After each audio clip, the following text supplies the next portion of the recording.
Sesame Street is, I think, the purest form of entertainment that has ever come through the television screens. I grew up watching Sesame Street, seeing them grow along with the changing times and the impact that they've made on children who were going through different struggles, whether it was their parents divorcing or autism, or you just really, they've adapted to so many different situations, and with always had the, but they've always had the purest heart with it. I think, like, Sesame Street actually makes me emotional with just how caring and loving and pure and kind they've been throughout the years. It's just, nothing lights up a kid's face like seeing Elmo. It was just a magical place for me. I learned how to count on Sesame Street. I learned the alphabet.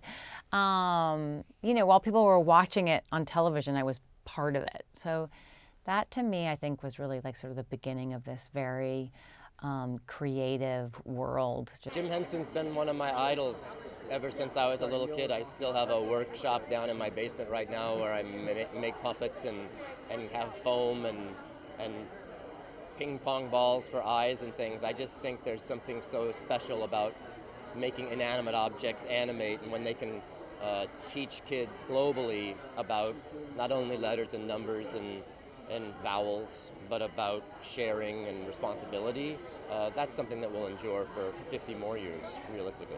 Sesame Street just has always pushed the envelope and pushed us to look at ourselves in a different way, and each other in a compassionate way. And they did it with humor, and they did it in a way that made it very palatable.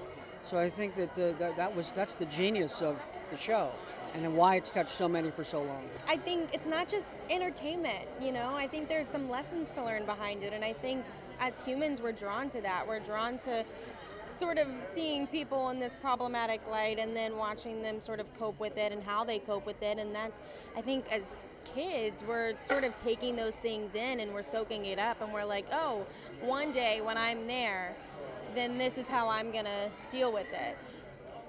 So I don't think it's just entertainment. I think you're really learning something, and I think that that's what makes great television. It was a huge fixture in my household.